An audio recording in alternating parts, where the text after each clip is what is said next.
ಮುಖ್ಯಮಂತ್ರಿ ಸಿದ್ದರಾಮಯ್ಯ ಮಂಡಿಸಿರುವ 2026-27ನೇ ಸಾಲಿನ ರಾಜ್ಯ ಮುಂಗಡ ಪತ್ರ ವಿಕಸಿತ ಭಾರತಕ್ಕೆ ಪೂರಕವಾಗಿಲ್ಲ, ಬದಲಾಗಿ ಕೆಲವರನ್ನು ಮೆಚ್ಚಿಸಲು ಮಂಡಿಸಿದ ಬಜೆಟ್ ಇದಾಗಿದೆ ಎಂದು ಕೇಂದ್ರ ಜಲಶಕ್ತಿ ಮತ್ತು ರೈಲ್ವೆ ಖಾತೆ ರಾಜ್ಯ ಸಚಿವ ವಿ ಸೋಮಣ್ಣ ಹೇಳಿದ್ದಾರೆ. ರಾಜ್ಯ ಮುಂಗಡ ಪತ್ರ ಜನಸಾಮಾನ್ಯರು, ಬಡವರು, ಧ್ವನಿ ಇಲ್ಲದವರು ಹಾಗೂ ಹಿಂದುಳಿದ ವರ್ಗದವರಿಗೆ ಪೂರಕವಾಗಿಲ್ಲ.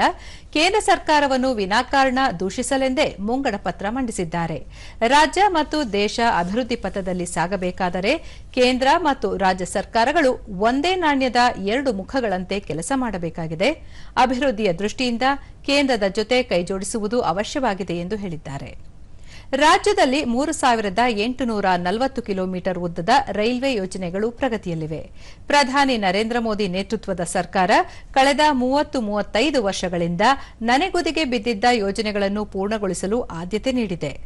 ರಾಜ್ಯಕ್ಕೆ ಯುಪಿಎ ಸರ್ಕಾರದ ಅವಧಿಯಲ್ಲಿ ನೀಡುತ್ತಿದ್ದ ಅನುದಾನಕ್ಕಿಂತಲೂ ಹೆಚ್ಚಿನ ಅನುದಾನವನ್ನು ಕೇಂದ್ರ ಸರ್ಕಾರ ನೀಡಿದೆ ಎಂದರು. ಯೋಜನೆಗಳಲ್ಲಿ ಯಾವುದು ಕೂಡ ನಿಮ್ಮಲ್ಲಿಲ್ಲ.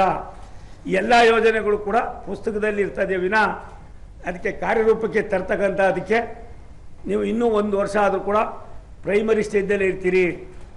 ನಾನು ನಿಮ್ಮ ಮೂಲಕ ಆಗ್ರಹ ಮಾಡ್ತೀನಿ, 4000 ಕನ್ನಡ ಶಾಲೆಗಳನ್ನು ಏನು ಮುಚ್ಚಿದ್ದೀರಿ, ಈಗಾಗಲೇ 3900 ಕೋಟಿ ರೂಪಾಯಿನ ನಾವು ಸುಮಾರು ಅದೆಷ್ಟೋ 800 ಶಾಲೆಗಳಿಗೆ ನಾವು ಅಪ್ಗ್ರೇಡ್ ಮಾಡ್ತೀವಿ ಅಂತ ಹೇಳಿದ್ದೀರಿ. ಮಾಡಿ ನಾವು ಬೇಡ ಅನ್ನೋದಿಲ್ಲ. ಯಾವಾಗ ಮಾಡ್ತೀರಿ?